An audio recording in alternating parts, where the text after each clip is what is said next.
हमने शहर को दी एक नई पहचान, हम हैं सिंघानिया बिल्डकॉन।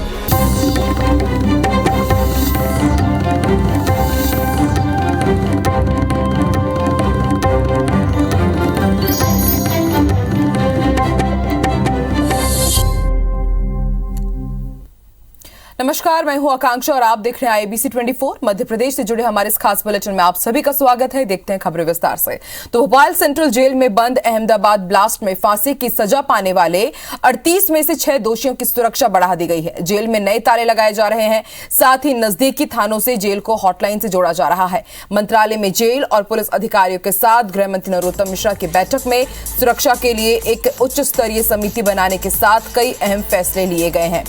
गृह मंत्री ने बताया कि सजायाफ्ता दोषियों की सुरक्षा की समीक्षा के लिए जेल विभाग के एडीजी की अध्यक्षता में एक समिति बनाई गई है। समिति में डीआईजी जेल और भोपाल सेंट्रल जेल के अधीक्षक भी रहेंगे। समिति रोजाना सुरक्षा की समीक्षा करेगी। इसमें सजायाफ्ता दोषियों से मुलाकात करने वालों और उनके खान पान जैसी गतिविधियों की भी समीक्षा होगी। सिमी के कार्यकर्ताओं को जिस 4.5 करोड़ रुपए के अंडा सेल में रखा गया है, उसी में अहमदाबाद ब्लास्ट के सजायाफ्ता दोषी भी हैं। अंडा सेल के लिए अलग से टावर बनाया जाएगा। बैठक में यह भी तय किया गया है कि जेल के अंदर सुरक्षा की जिम्मेदारी जेल विभाग और जेल के बाहर की निगरानी और सुरक्षा की जिम्मेदारी भोपाल पुलिस की होगी। जेल की सुरक्षा के लिए अतिरिक्त पुलिसकर्मियों की उपलब्धता के भी निर्देश दिए गए हैं। इलेक्ट्रिक फेंसिंग, हाई मास्ट और सीसीटीवी कैमरों का परीक्षण करने के निर्देश भी दिए गए हैं।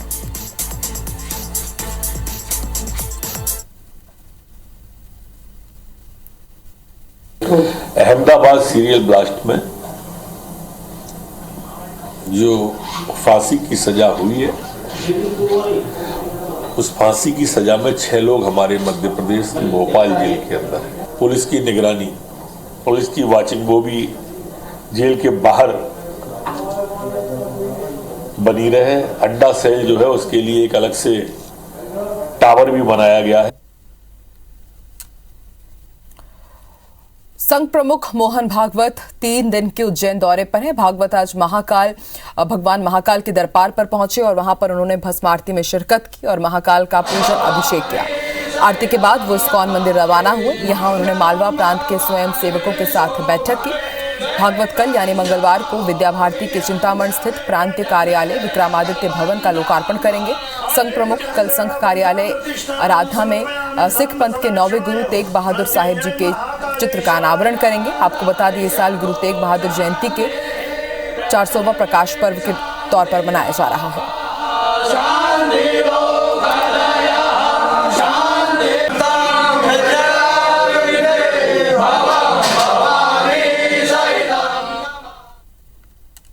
मुख्यमंत्री शिवराज सिंह चौहान दमोह जिले के कुंडलपुर में आयोजित पंच कल्याणक महामहोत्सव में शामिल हुए। उन्होंने कुंडलपुर और बांदकपुर को पवित्र क्षेत्र बनाने की घोषणा की। इसके बाद यहां किसी मांस मदिरा का विक्रय नहीं किया जाएगा। यहां पहुंचने के बाद मुख्यमंत्री सबसे पहले बड़े बाबा के मंदिर पहुंचे और परिवार के साथ पूजा अर्चना की। इस मौके पर उन्होंने बड़े बाबा को छत्र भी अर्पित किया। मुख्यमंत्री ने 30 मिनट के अंदर मंदिर का जायजा लिया। इसके बाद आचार्य श्री विद्यासागर जी महाराज के दर्शन कर उनका भी आशीर्वाद लिया। सीएम शिवराज सिंह चौहान ने इस मौके पर आयोजित कार्यक्रम को संबोधित किया और उन्होंने आचार्य श्री विद्यासागर जी महाराज के दर्शन को अपना सौभाग्य बताया। उन्होंने कहा कि भोपाल में आचार्य श्री के चरणों में प्रणाम के बाद ही मैं घर से निकलता हूं। मुख्यमंत्री ने कहा कि कुंडलपुर की पवित्र धरती पर दर्शन के लिए पूरी दुनिया आएगी। कार्यक्रम में मंत्री गोपाल भार्गव, मंत्री ओम प्रकाश सकलेचा और पूर्व मंत्री जयंत मलैया भी मौजूद थे। ये अद्भुत तीर्थ क्षेत्र है और इसलिए मध्य प्रदेश सरकार की तरफ से आज मैं ये फैसला कर रहा हूं कि इसको पवित्र क्षेत्र घोषित किया जाएगा। 7 किलोमीटर आसपास बड़े बाबा के ये पूरा पवित्र क्षेत्र होगा। जहां मांस नहीं, जहां मदिरा नहीं, सारी चीजें निषिद्ध होंगी। यहां भी होगा और बांदकपुर में भी होगा। महादेव। मध्य प्रदेश में कांग्रेस ने अगले विधानसभा चुनाव की तैयारियां तेज कर दी है। खुद पीसीसी चीफ कमलनाथ ने मोर्चा संभाल लिया है। कमलनाथ ने आज कांग्रेस के नवगठित प्रकोष्ठों के साथ बड़ी बैठक की है। कमलनाथ ने बैठक में प्रकोष्ठ के पदाधिकारियों से कहा कि सभी लोग अगले चुनाव के लिए तैयार हो जाए, पार्टी के साथ नए सदस्यों को जोड़े, खासकर जो जिस प्रकोष्ठ का अधिकारी है उस प्रकोष्ठ से संबंधित नए लोगों को कांग्रेस के साथ जोड़े। कमलनाथ ने यह भी कहा कि सभी प्रकोष्ठ अगले 18 महीने की रणनीति का प्लान बनाकर दे ताकि पार्टी बेहतर तालमेल के साथ आगे बढ़े। कमलनाथ ने पदाधिकारियों से कांग्रेस के हर आंदोलन, अभियान और कार्यक्रमों में शामिल होने की अपील की है। उन्होंने यह भी साफ कर दिया है कि जो भी प्रकोष्ठ का पदाधिकारी परफॉर्म नहीं करेगा उसे पद से हटाया भी जाएगा।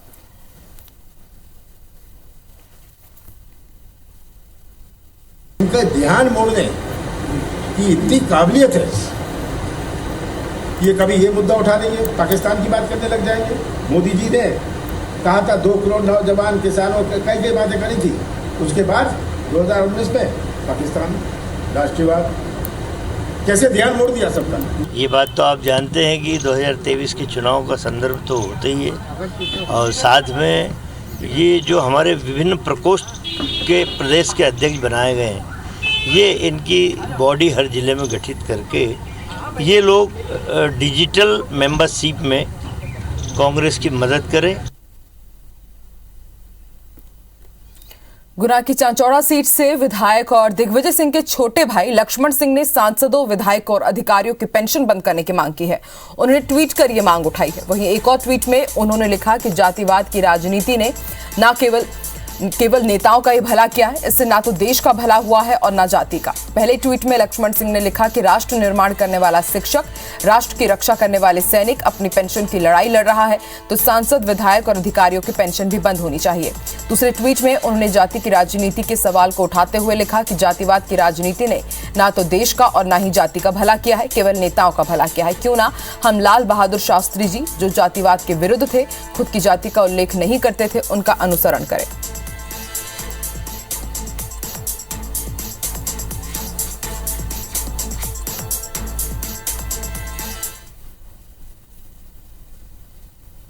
मध्य प्रदेश में नई पेंशन योजना साल 2005 के खिलाफ कर्मचारियों ने मोर्चा खोल दिया है। कर्मचारियों ने इसके विरोध में आंदोलन शुरू कर दिया है। भोपाल में मंत्रालय के सामने मध्य प्रदेश कर्मचारी मंच के बैनर तले कर्मचारियों ने न्यू पेंशन योजना साल 2005 का पुतला फूका। संगठन पदाधिकारियों का कहना है कि साल 2005 के बाद भर्ती हुए 8 लाख कर्मचारियों का इसका खामियाजा झेलना पड़ रहा है। न्यू पेंशन योजना में ऐसे प्रावधान है कि इसकी गणना के बाद ज्यादातर स्थायी कर्मचारियों की पेंशन ही 300 से 500 रुपए तक की ही बन रही है। इसके अलावा इस योजना में परिवार पेंशन को शामिल नहीं किया गया है। लिहाजा कर्मचारियों ने नई पेंशन योजना को वापस लेकर पुरानी पेंशन योजना बहाली की मांग शुरू कर दी है। संगठन ने चेतावनी दी है कि अगर जल्द मांग पूरी नहीं की गई तो चरणबद्ध आंदोलन के साथ कर्मचारी हड़ताल पर जाने को मजबूर होंगे। न्यू पेंशन 2005 सरकार ने जो लागू करी है 8 लाख कर्मचारियों और 48,000 स्थायी कर्मियों के लिए, उसमें कर्मचारी का कुछ भी हित नहीं है। मात्र 500 रुपए पेंशन बनाई जा रही है और आकस्मिक दुर्घटना हो जाए तो पैसा निकालने का प्रावधान नहीं है। एनपीएस का पुतला दहन मंत्रालय के सामने किया है और सरकार में विरोध दर्ज कराया है। और अब बात राजगढ़ की। यहां प्रधानमंत्री सम्मान निधि को लेकर अपात्र किसानों के खाते में 8 करोड़ 37 लाख 46 हजार रुपए की राशि डाल दी गई। ये सभी किसान योजना के लिए पात्र ही नहीं थे। मामले में जब केंद्र सरकार ने जांच कराई तो बड़ी संख्या में ऐसे किसान मिले जो सरकारी कर्मचारी हैं या फिर इनकम टैक्स धारी। इतना ही नहीं, इन किसानों के पास बड़ी मात्रा में जमीन भी है, लेकिन उसके बाद भी पीएम सम्मान निधि लेते रहे। अपात्र किसानों के खाते में राशि पहुंचने के बाद इस राशि की रिकवरी के लिए अब केंद्र सरकार ने निर्देश दिए हैं। इसके बाद मध्य प्रदेश राजस्व कमिश्नर ने सभी जिलों में राशि को वसूलने के निर्देश जारी कर दिए हैं। जिले में अपात्र किसानों को बांटे गए 8 करोड़ रुपए की राशि में से केवल 32,69,600 रुपए की वसूली हो पाई है।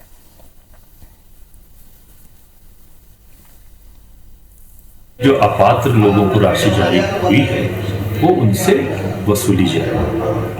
उसी अनुक्रम में जो जिला राजगढ़ में अपात्र पाए गए थे उनसे वसूली की कार्रवाई प्रचलित है।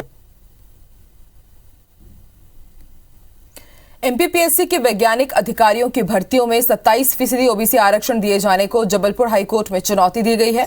अंजू शुक्ला नाम की उम्मीदवार ने अपनी याचिका में कहा है कि सुप्रीम कोर्ट की गाइडलाइन के मुताबिक 50% से ज्यादा आरक्षण नहीं दिया जा सकता, लेकिन 14 की जगह 27% आरक्षण से प्रदेश में आरक्षण 63% हो गया है।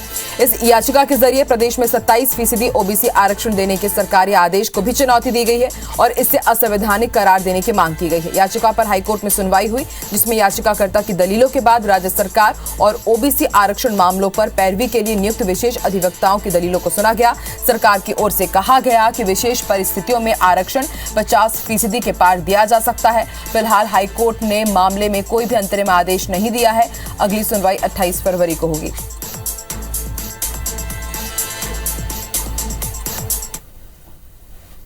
कोर्ट में चूंकि समय कम था और प्रकरणों को उन्होंने 28 तारीख के लिए निर्धारित किया है और आज किसी भी प्रकार का अंतरिम आदेश ओबीसी के 27% आरक्षण के प्रवर्तन को रोकने से वास्ते पास नहीं किया गया है।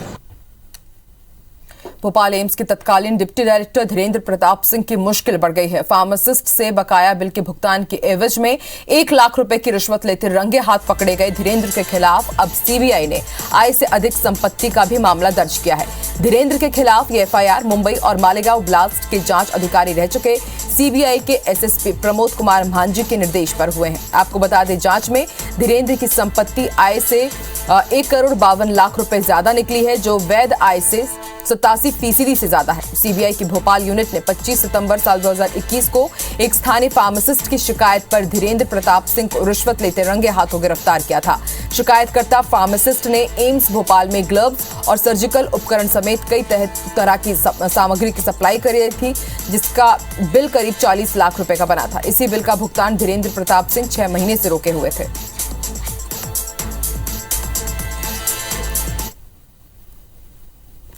अनाज भंडारण की कमी को दूर करने के लिए मध्य प्रदेश सरकार ने नई योजना पर काम करना शुरू कर दिया है। ओपन कैंप के अब निजी हाथों में सौंपकर उनके जरिए गोदाम बनवाने की योजना है। पहले चरण में 5 लाख टन के भंडारण की क्षमता विकसित की जा रही है। इसमें निजी क्षेत्र का सहयोग लिया जा रहा है। जबलपुर में खाद्य नागरिक आपूर्ति और उपभोक्ता संरक्षण विभाग की समीक्षा करते हुए विभाग के प्रमुख सचिव फैज अहमद किदवई ने अधिकारियों को 2 टूक कहा है कि भंडारण के मामले में किसी भी प्रकार की कोताही ना बरते। उन्होंने समितियों और केंद्रों में बायोमेट्रिक मशीन लगाने के निर्देश दिए। उन्होंने कहा कि 5 लाख टन क्षमता विकसित करने के लिए निकाले गए टेंडर में 300 से ज्यादा समूहों ने हिस्सा लिया, जो एक बेहतर संकेत है।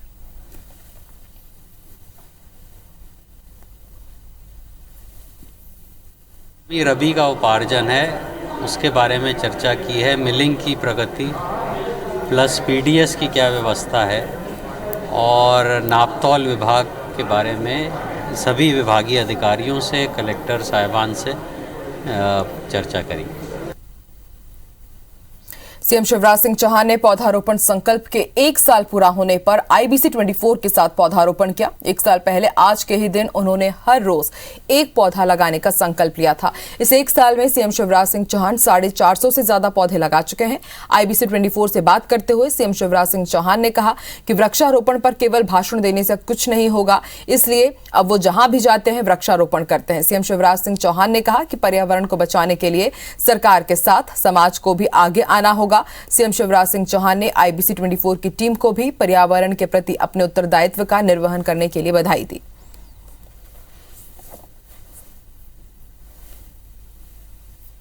साधना न व्यर्थ कभी जाती, चलकर ही मंजिल मिल पाती। केवल भाषण देते रहें, पेड़ लगाओ और खुद कुछ ना करें, उससे थोड़ी कुछ होगा। आप अगर अपनी व्यस्तता में सतत लगाएंगे तो लोगों को भी आप प्रेरित कर पाएंगे। कहने का अधिकार उसी को है जो खुद करता है, और इसलिए सतत साधना ये चल रही है।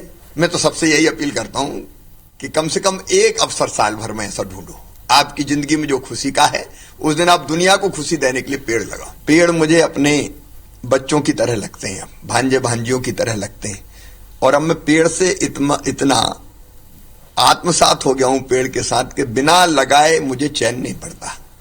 और मुझे हमेशा ये लगता है कि मैं पेड़ नहीं लगा रहा, मैं जीवन रोप रहा हूं कई लोगों के लिए और कई जीव जंतुओं के लिए। अस्तित्व के लिए जरूरी है कि पेड़ रहे। जहां पेड़ है वहाँ स्वच्छ हवा है, जहाँ पेड़ है वहाँ फल है, जहाँ पेड़ है वहाँ फूल है, जहाँ पेड़ है वहाँ छाया है, इसलिए पेड़ तो अद्भुत है। मैं IBC 24 की पूरी टीम को बधाई देना चाहता हूँ। आपने समाज के प्रति जो उत्तरदायित्व है उस उत्तरदायित्व को पूरा करने का काम किया है। पर्यावरण के प्रति आप जागरूकता पैदा करने का भी काम कर रहे हैं। मैं पूरी टीम को हृदय से बधाई देता हूँ। कि सिंगरौली जिले में बीजेपी के एक नेता पर संगीन आरोप लगा है। एक युवती ने सरई बीजेपी मंडल अध्यक्ष कोमल गुप्ता और उसके साले पर अपहरण कर 21 दिनों तक रेप का आरोप लगाया है। पुलिस ने पीड़िता की शिकायत पर मामला दर्ज कर लिया है। साथ ही कोमल के साले धर्मेंद्र गुप्ता को गिरफ्तार भी कर लिया गया है, जबकि आरोपी बीजेपी नेता कोमल गुप्ता अभी फरार है। 30 जनवरी को युवती की शादी होने वाली थी। इससे 3 दिन पहले 27 जनवरी को आरोपियों ने युवती को बेहोश कर अगवा कर लिया। इधर जब युवती काफी देर तक घर नहीं पहुंची तो उन्होंने सरई थाने में गुमशुदगी की रिपोर्ट दर्ज कराई है। परिजन ने बीजेपी नेता कोमल और उसके साले धर्मेंद्र पर अपहरण का शक जताया था। इस आधार पर पुलिस ने जांच शुरू की और मोबाइल लोकेशन के जरिए युवती को बालाघाट से बरामद कर लिया। पीड़िता के परिजनों का आरोप है कि अब आरोपियों को बचाने के लिए उन पर दबाव बनाया जा रहा है। फिलहाल पुलिस जांच कर रही है। 28 जनवरी को एक सूचना आई थी कि सरई से एक लड़की का जो है गायब हो गई है। 20 दिन के बाद लगभग लड़की को हम दस्तयाब कर पाए। इस प्रकरण में एक आरोपी की गिरफ्तारी हो गई है। शेष विवेचना की जा रही, अन्य आरोपी की गिरफ्तारी जल्दी की जा रही।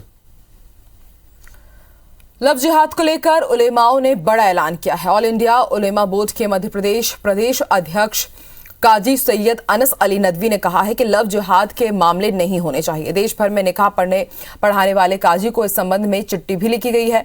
भोपाल में इस पर अमल किया जा रहा है। यहां निकाह के दौरान लड़का लड़की दोनों के माता पिता की मौजूदगी होती है। मध्य प्रदेश से कुछ शिकायतें आई हैं जिनकी जांच की जा रही है।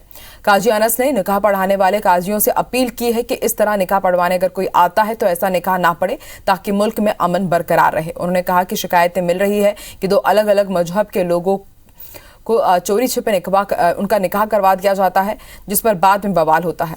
काजी अनस ने चिट्ठी में लिखा है कि जरूरी है कि पंजीयन करते समय ही जरूरी कागजात जांच पर रख ली जाए, संतुष्ट होने पर ही निकाह कराए जाए।